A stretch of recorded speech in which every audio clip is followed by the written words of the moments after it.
अस्सलाम वालेकुम। GTV news के साथ मैं हूँ वजीहा बतूल और मैं हूँ माजिद अली खान। हेडलाइंस आप जान चुके हैं। बुलेटिन का बाकायदा आगाज करते हुए आपको बताएंगे, वजीर दाखिला शेख रशीद अहमद ने अपोजिशन को लॉन्ग मार्च से खबरदार कर दिया। सेनेट इजलास से खिताब के दौरान शेख रशीद ने वाजे करते हुए कहा कि दहशतगर्दी का खतरा मौजूद है, अपोजिशन आना चाहे तो आ जाए। अपोजिशन बेंचेस पर भी दहशतगर्दी के खिलाफ सोच मौजूद है। वजीर दाखिला ने ऐवान बाला को बताया कि दाइश समेत 5 से 6 तंजीमें हैं जो बलूचिस्तान में दहशतगर्दी की कार्रवाइयाँ कर रही हैं। को कहूंगा कि 23 मार्च को OIC की सारी दुनिया के सरबराह आ रहे हैं, 22 को आ रहे हैं, आपके रास्ते बंद होंगे। मैं डरा नहीं रहा, बड़े शौक से आ जाओ यार, बड़े शौक से आ जाओ, शौक पूरा कर लो आके जी। मैं आपकी बेहतरी के लिए, अगर मैंने ये कहा कि आपका 23 मार्च को आने का दिल है, आप जरूर आए। मैं आपको कहूंगा कि दहशतगर्दी का खतरा है, कोविड का खतरा है। ये बात मैंने आज फ्लोर ऑफ दी हाउस कह रहा हूं। इस मुल्क में दहशतगर्दी 20 तरह की है। रजा रब्बानी साहब, अता साहब फरमा रहे थे, अगर मैं अर्ज करूं यहां पर, तो यहां सेक्टेरियन दहशतगर्दी भी है। बलूचिस्तान में एक 5-6 मेजर तंजीमें हैं जनाब चेयरमैन। दाइश है, अलकायदा का राशा एलिमेंट है, TTP है। TTP के बहुत सारे ग्रुपों के नामों में नहीं जाना मैं चाहता। नवाज शरीफ की वतन वापसी का मामला। अटॉर्नी जनरल ऑफिस का नवाज शरीफ की वापसी के जामिन शहबाज शरीफ को खत लिख दिया। खत में लाहौर हाई कोर्ट में दी गई गारंटी का हवाला भी दिया जाएगा। मजीद तफसीलात जानते हैं अपने नुमाइंदे अबरार हुसैन अस्तोरी से। जी अबरार, बताइएगा। जी बिल्कुल, नवाज शरीफ की वतन वापसी के मामले पर अटॉर्नी जनरल ऑफिस ने नवाज शरीफ की वापसी के जामिन शहबाज शरीफ को खत लिख दिया है। खत में लाहौर हाईकोर्ट में दी गई गारंटी का हवाला भी दिया गया है। इसके अलावा शहबाज शरीफ को कहा गया कि लाहौर हाईकोर्ट में दी गई अंडरटेकिंग पर अमल दरामद करवाएं। नवाज शरीफ की मेडिकल रिपोर्ट 10 दिन में स्पेशल मेडिकल बोर्ड को फराहम की जाए। इसके अलावा खत में कहा गया कि मेडिकल बोर्ड को नवाज शरीफ की रिपोर्ट न देने पर कानूनी कार्रवाई की जाएगी, जबकि अमल दरामद न करने की सूरत में लाहौर हाईकोर्ट में तौहीन अदालत की दरख्वास्त दायर की जाएगी। और नवाज शरीफ जब बैरून मुल्क गए तो उनकी हालत खतरनाक बताई। मीडिया रिपोर्ट के मुताबिक नवाज शरीफ की सेहत बिल्कुल ठीक है, जबकि अटॉर्नी जनरल ने शहबाज शरीफ को खत के साथ उनके बयान हल्की भी साथ लगाया है, जिसमें कहा गया है कि जनवरी 2022 को काबीना ने इस मामले पर गौर किया। काबीना ने बयान हल्की के शरियत खिलाफ वर्जी पर आपके खिलाफ कार्रवाई शुरू करने की हिदायत की है। इसके अलावा खत में यह भी कहा गया कि नवाज शरीफ के खानदान और सियासी साथियों ने उनकी सेहत ठीक होने के बयान दिए। पंजाब हुकूमत ने नवाज शरीफ को मेडिकल रिपोर्ट की जांच के लिए कमेटी कायम की, जबकि खुसूसी मेडिकल बोर्ड ने 17 जनवरी को रिपोर्ट पेश की है। और मेडिकल बोर्ड की रिपोर्ट के मुताबिक नवाज शरीफ के टेस्टिंग की कोई रिपोर्ट पेश नहीं की गई। नवाज शरीफ के डॉक्टर ने मेडिकल बोर्ड को कोई रिपोर्ट नहीं दी। मेडिकल बोर्ड को कहा है रिपोर्ट न होने पर नवाज शरीफ की सेहत के मुताबिक हतमी राय नहीं दी जा सकती।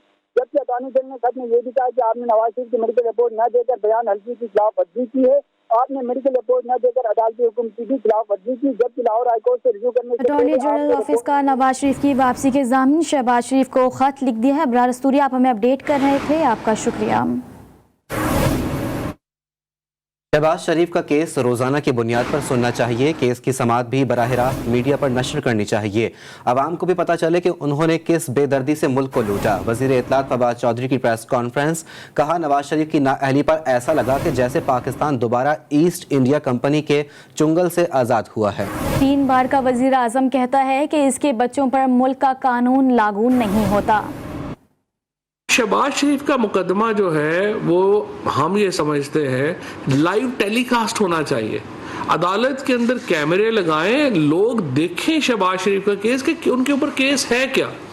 और जो PTI की हुकूमत के ऊपर, या आप हमारी बातों के ऊपर भी यकीन ना करें, आप अपोजिशन की बातों पर भी यकीन ना करें, शहादतें तो देखें क्या है। आप देखें तो सही किस तरह से पटवारियों के इन्होंने जो शहबाज शरीफ साहब के जो चपड़ासी हैं, उनके जो एजेंट्स हैं, उनके अकाउंटों में अरबों रुपया आ गया। अब आप देखें कि अकेले नवाज शरीफ से ये लोग जो मिलने जाते हैं, और ये जो सारे हमारे सहाफ़ी दोस्त भी मिलने जाते हैं, ये उस आलीशान महल में नवाज शरीफ के मुलाकात करते हैं जो नवाज शरीफ कहते हैं कि मेरा है ही नहीं। इससे बड़ा मजाक क्या होगा। वज़ीर आज़म के मुशीर बराए एहतिसाब ब्यूरो शहजाद अकबर ओहदे से मुस्ताफ़ी हो गए। शहजाद अकबर ने अपने ट्विटर बयान में कहा कि मैंने बतौर मुशीर अपना इस्तीफ़ा आज वज़ीर आज़म को भिजवा दिया है। मुझे पूरी उम्मीद है कि PTI के मंशूर के मुताबिक एहतिसाब का अमल जारी रहेगा। वज़ीर आज़म इमरान खान की क़यादत में एहतिसाब जारी रहना ज़रूरी है। मैं पार्टी से वाबस्ता रहूँगा और कानूनी बरादरी के मेंबर की हैसियत से अपना हिस्सा डालता रहूँगा।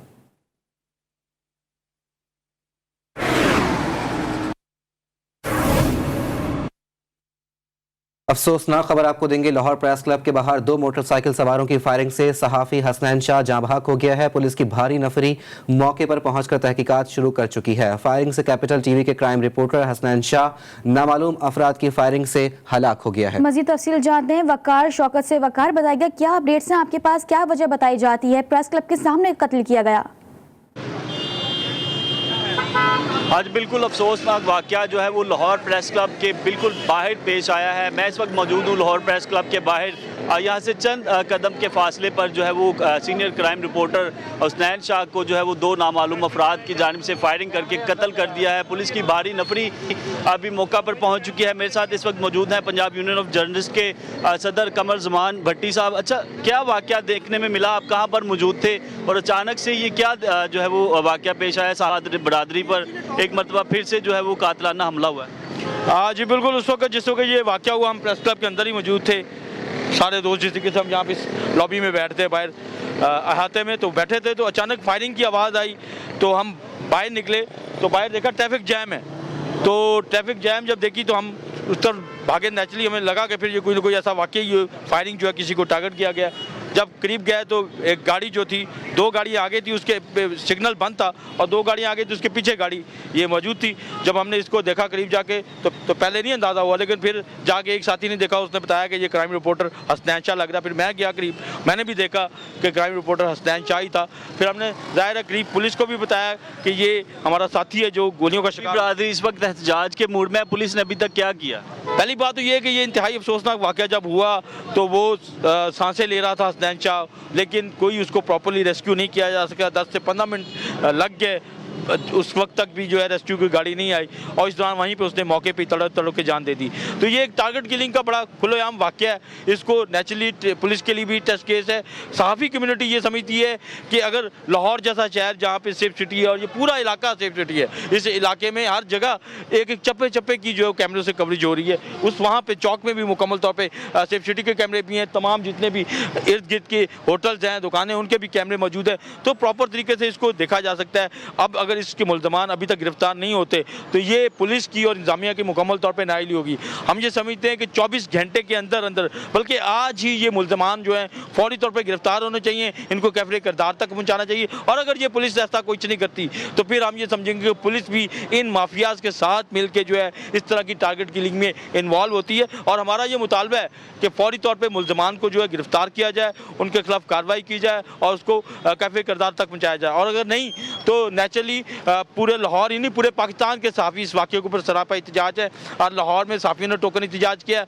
कल पूरे पाकिस्तान में एक भरपूर एहतजाज जो है वो होगा। PFUJ की क़यादत से भी हमारी बात हुई है, उन्होंने भी कल के एहतजाज की कॉल दी है। अभी थोड़ी देर में कल के एहतजाज की एक मुशावरती अमल जारी है। कल इंशाअल्लाह ताला पूरे पाकिस्तान में तमाम सहाफ़ी PFUJ के लेवल के ऊपर, यूजेस के लेवल के ऊपर और क्लब लेवल के ऊपर एक भरपूर एहतजाज करेंगे। और हम ये एहतजाज उस वक्त तक जारी रखेंगे जब तक इन कातलों को गिरफ्तार नहीं किया जाता।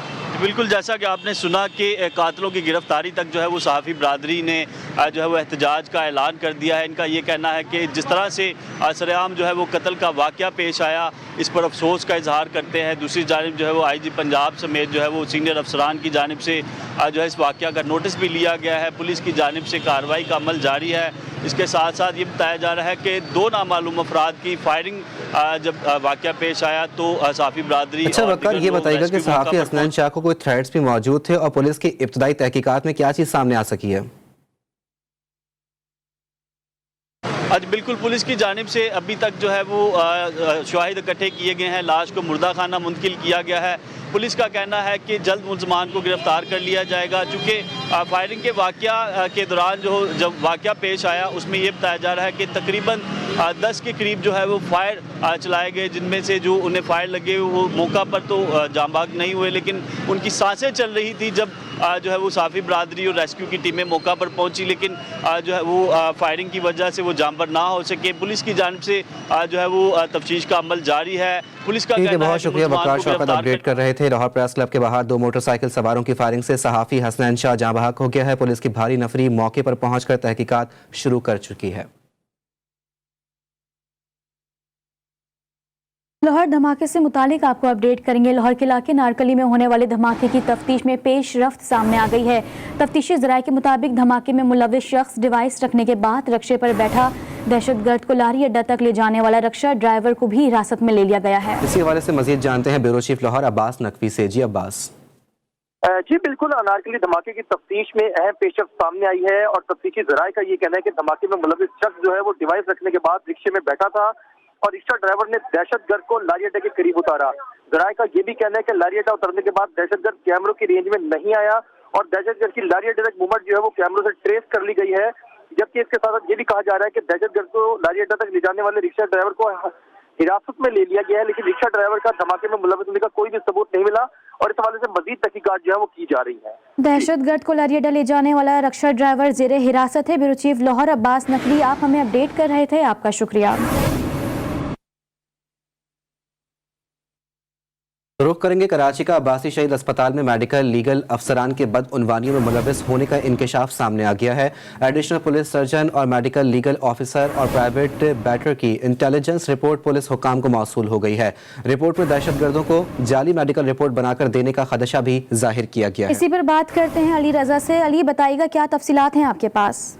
जी बिल्कुल, अब्बासी शहीद अस्पताल के अहाते के अंदर मेडिकल लीगल ऑफिस के अंदर जहां ये डॉक्टर मेडिकल रिपोर्ट बना के देते हैं और इंसाफ के तकाज़ों को पूरा करने में मदद मिलती है, वहीं ये इंकशाफ हुआ है, वीडियो सामने आई है कि जिसके अंदर इंटेलिजेंस रिपोर्ट में वाज़ेह तौर पे लिखा है कि जाली मेडिकल रिपोर्ट्स बनाकर दी जा रही हैं। सिर्फ यही नहीं बल्कि कुछ वीडियोज ऐसी सामने आई हैं कि बिल्कुल सादा इंसान जाते हैं सही दुरुस्त और उनकी हड्डियां इसलिए तोड़ी जा रही हैं, हड्डियां जो सुन करके, ताकि उनकी जाली मेडिकल बनाई जाए और मुख्तलिफ लोगों को मुख्तलिफ केसेस में फंसाया जाए और उनको कैद किया जाए। जहाँ ये वीडियोज भी सामने आई हैं, इंटेलिजेंस रिपोर्ट भी पुलिस हुकाम को मौसूल हुई है, जिसके अंदर नाम वाले तौर पे दिए हैं कि एडिशनल पुलिस सर्जन शाहिद निज़ाम और एक और मेडिकल लीगल ऑफिसर और इनके प्राइवेट बीटर जो होते हैं वो भी मौजूद होते हैं और वो पैसे के एवज भी काम किए करते हैं। ताहम पुलिस हुकाम बताते हैं कि एक शख्स को हिरासत में लिया जिसका नाम एहसन है, जिसको प्राइवेट बीटर बताया गया है, उससे तहकीकात की जा रही हैं।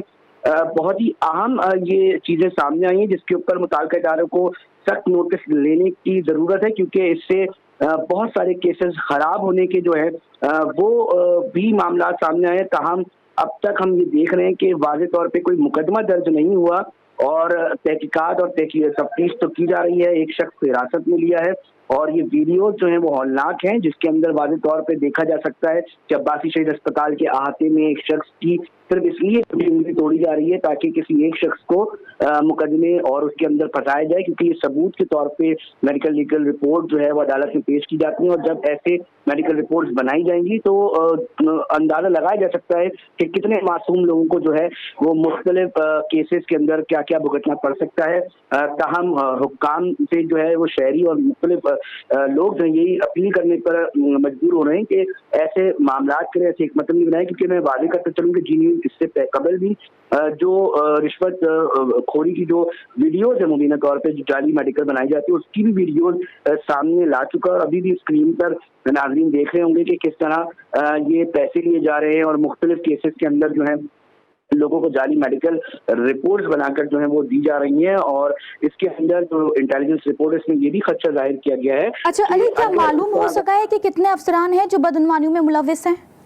देखिए, जो इंटेलिजेंस रिपोर्ट पुलिस हुक्काम को मौसूल हुई है उसमें एडिशनल सर्जन का नाम आया है, एक मेडिकल लीगल ऑफिसर का नाम आया और एक प्राइवेट बीटर है जो कि सारे मामला करता है। हमने सवाल भी किया, उनसे मौक़िफ़ लेने की भी कोशिश की। उनका कहना है कि मेरे पास कोई बंदा नहीं है, पहले भी मुख्तलिफ इल्ज़ाम आए, वीडियोज आई, ये हट चुका है, उसके बाद दोबारा एहसन को जो है वो लगाया गया है। तो उनका कहना है कि मेरे पास कोई बंदा नहीं है। तो आप समझ सकते हैं कि किसी SHO या किसी भी मुताल्लिका अफसर के मातहत उसी के कमरे में कोई ऐसा शख्स कैसे बैठ सकता है उसकी मर्जी के बगैर कि वो शख्स जो है वो पैसे भी ले रहा है, उसकी वीडियोज भी मंजर आम पर आ रही है, मगर कोई कार्रवाई नहीं हो रही। तो हमें ऐसा महसूस हो रहा है कि पूरा आगे का आवा बिगड़ा हुआ और ऊपर तक चीजें जो है वो चल रही हैं, जिसके ऊपर मुताल्लिका इदारों को सख्त नोटिस लेने की जरूरत है ताकि अली किसी महकमा सेहत या किसी हुकाम की जानिब से एक्शन लिया गया है कोई अभी तक?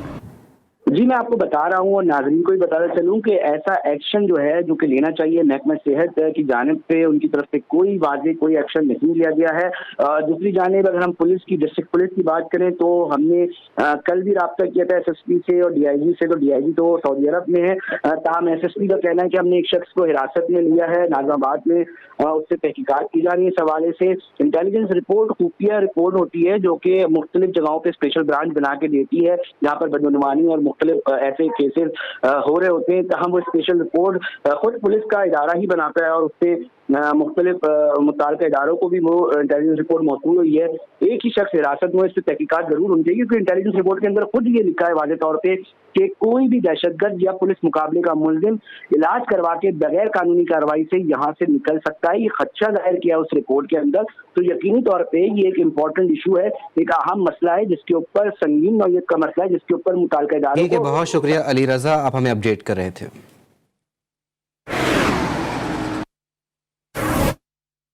खबर शामिल करेंगे कराची से, जहां पे सुरजानी टाउन में केडीए की जमीनों पर लैंड माफिया के कब्जे के खिलाफ इलाका मकीन सरापा एहतजाज हो गए हैं। मुजाहिरीन डायरेक्टर लैंड के कमरे का घेराव कर दिया गया है। केडीए के अलॉटमेंट के बावजूद माफिया हमारी जमीनों पर कब्जा कर रही है, ये कहना है उनका। इसी पर मजीद बात करते हैं ब्यूरो चीफ कराची जिले हैदर से। जी जिले तफसीलात से आगाह कीजिएगा। जी बिल्कुल, एक मरतबा फिर कराची के मुख्तलिफ इलाकों में जो है वो कब्जा माफिया सरगर्म हो गए हैं। सरजानी टाउन जो कि केडी की लैंड है, वहाँ पे सेक्टर 13, 14 और 15 में जो है बिलावल गोट के नाम से प्लाट फरोख्त किए जा रहे हैं। आज तमाम के तमाम जो अलॉटीज हैं वो केडी के दफ्तर के बाहर पहुंचे हैं और वहाँ पे उन्होंने मुजाहरा किया है। प्ले कार्ड उठा रखे थे जिसमें उन्होंने मुतालबा किया था कि उनकी जमीनों पे से कब्जा माफिया का कब्जा जो है वो फौरी तौर पर खत्म कराया जाए। उनको अपने कागजात भी लाए थे, जिसके अलावा दरखास्तें भी लाए थे, जबकि डीजी केडीए की यकीन दहानी के बाद तमाम मुजाहिरीन जो है मुजाहरे के बाद वापस चले गए हैं और 2 दिन के बाद जो है ये दोबारा डीजी केडीए से रब्ता करेंगे। जी, मुजाहिरीन ने डायरेक्टर लैंड केडीए के दफ्तर का घेराव कर लिया है। ब्यूरो चीफ कराची जिले हैदर, आप हमें अपडेट कर रहे थे, आपका शुक्रिया। Welcome back. अबू धाबी के वली अहद मोहम्मद बिन जैद का वज़ीर आज़म इमरान खान से टेलीफोनिक रब्ता। अबू धाबी के वली अहद ने 20 जनवरी के लाहौर बम धमाके की शदीद मजम्मत की और वाक़े में जाँ बहक होने वालों के लिए वज़ीर आज़म से इजहार ताज़ियत किया। वज़ीर आज़म इमरान खान ने मोहम्मद बिन जैद की जानिब से इजहार एकजहती और ताज़ियत करने पर शुक्रिया अदा करते हुए कहा कि लाहौर वाक़े के जिम्मेदारों को कैफरे किरदार तक पहुँचाया जाएगा। पाकिस्तान मुत्तहदा अरब अमारात के साथ दो तरफा ताउन को फ़रोग़ देने का ख्वाहां है। पाकिस्तान और मुत्तहदा अरब अमारात इलाकाई और आलमी इशूज़ पर करीबी राब्ते में हैं। दहशत गर्दी के खात्मे के लिए वज़ीर आज़म ने अपने अज़्म का इयादा किया। दोनों मुल्कों की क़यादत के दरमियान दोस्ताना रवाबित दो तरफा ताल्लुकात की महराज हैं।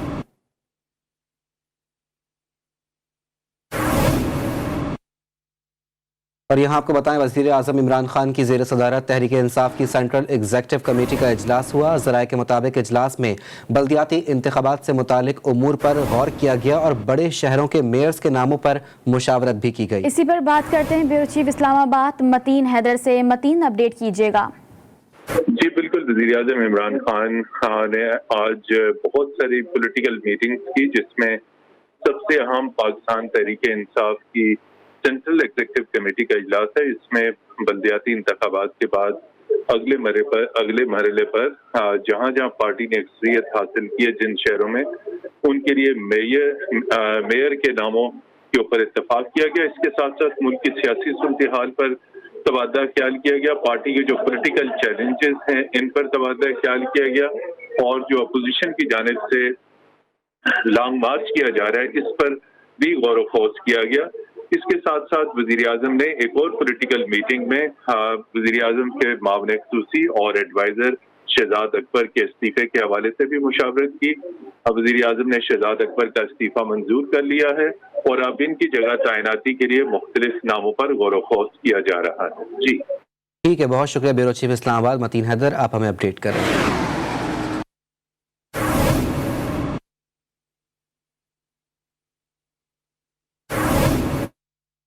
और अभी आपको अहम खबर दें कि स्टेट बैंक ऑफ पाकिस्तान की नई मॉनेटरी पॉलिसी में शरह सूद बरकरार रखने का ऐलान किया गया है। गवर्नर स्टेट बैंक रजा बाकर ने प्रेस कॉन्फ्रेंस में ऐलान करते हुए कहा कि नई मॉनेटरी पॉलिसी में शरह सूद 9.75 बरकरार रहेगी।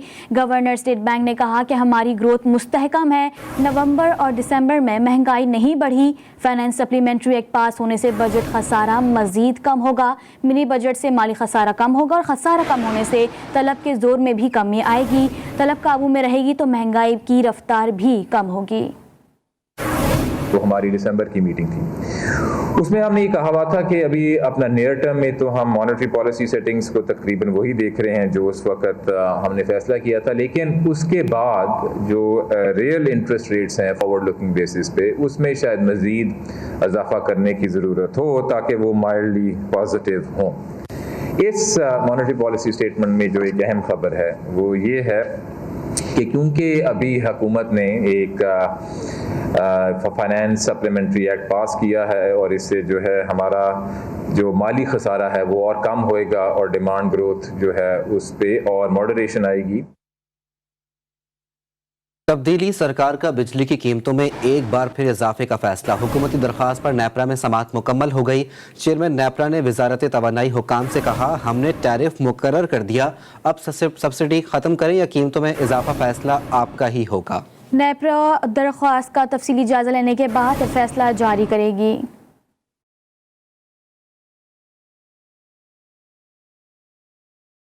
बिजली के बुनियादी टैरिफ में इजाफे की हुकूमती दरख्वास्त पर नेपरा में समाअत हुई।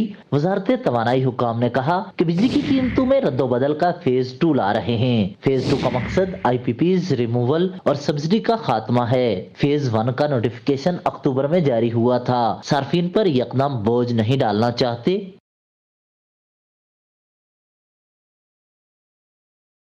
वजारत तवानाई हुकाम ने कहा कि अगर कोई सार्फ 6 माह 200 यूनिट तक बिजली इस्तेमाल करेगा तो वो प्रोटेक्टेड है। इजाफे का बोझ प्रोटेक्टेड सार्फिन पर नहीं पड़ेगा। 1 से 100 यूनिट्स तक बिजली की कीमत में 8 पैसे का इजाफा मांगा है। 101 से 200 यूनिट्स तक 18 पैसे इजाफे की दरख्वास्त है।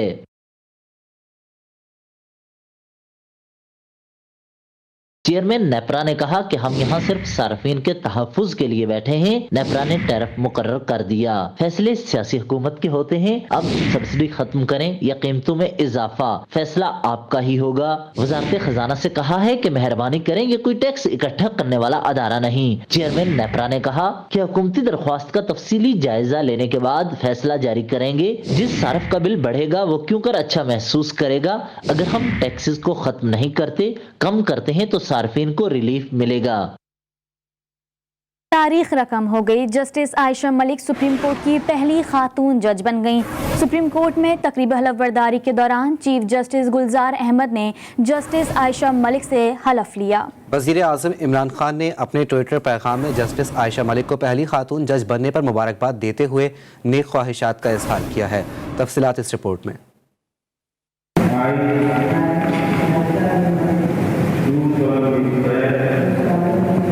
जस्टिस आयशा मलिक ने सुप्रीम कोर्ट की पहली खातून जज की हैसियत से हल्फ उठा लिया। जस्टिस आयशा मलिक की तकरीब हल्फ बर्दारी सुप्रीम कोर्ट में हुई। Chief justice of Pakistan justice Gulzar Ahmed ने जस्टिस आयशा मलिक से बतौर सुप्रीम कोर्ट जज हल्फ लिया।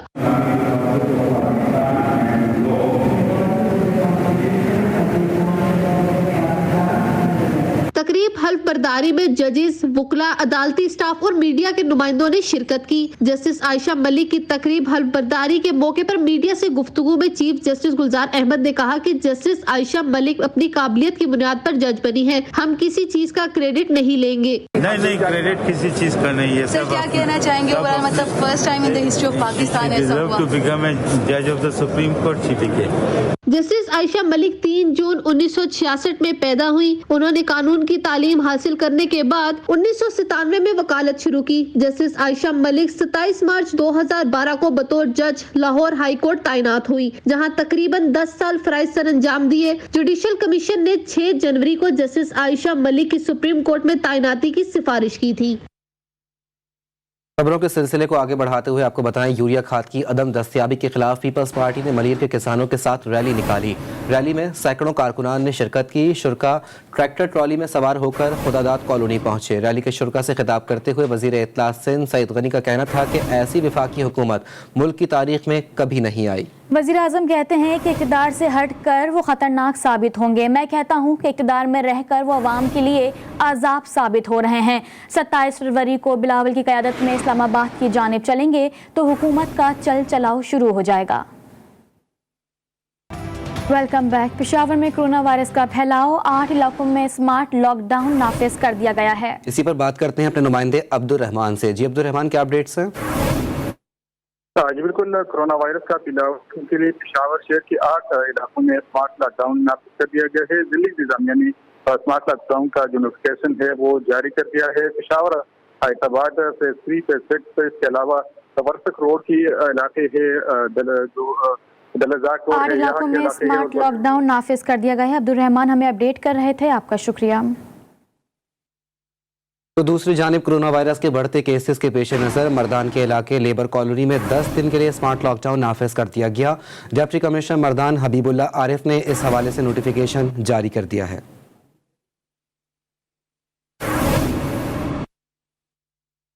पारा-चनार समेत जिला के बेशतर इलाकों और पहाड़ों पर बर्फबारी का सिलसिला जारी है। बर्फबारी के बायस हर तरफ बर्फ ही बर्फ बिखर गई। गुलफाम हुसैन तूरी की रिपोर्ट देखिए।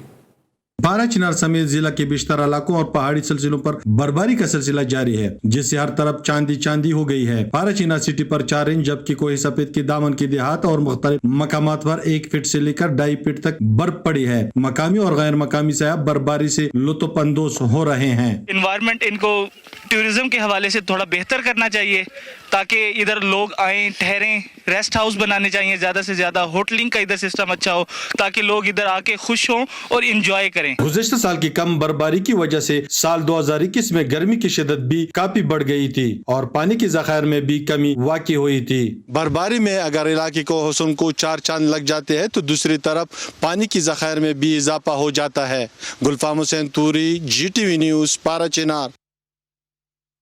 मौसम सरमा की एक खूबसूरती इसके मुख्तलिफ पकवान हैं जिनके खाने के लिए सर्दियों का इंतजार किया जाता है। गाजर का हलवा भी ठंडे मौसम की सौगात में से एक है। रिपोर्ट देखिए।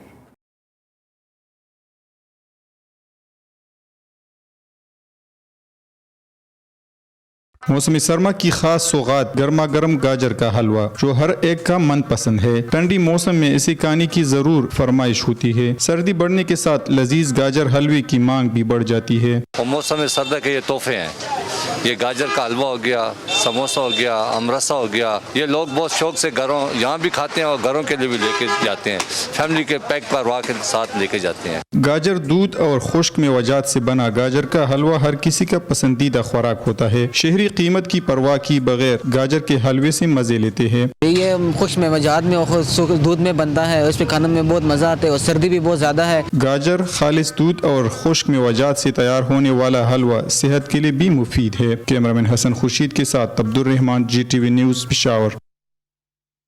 न्यूज़ बुलेटिन से फिलहाल इतना ही। मज़ीद खबरों और अपडेट्स के लिए आप देखते रहिए GTV न्यूज़।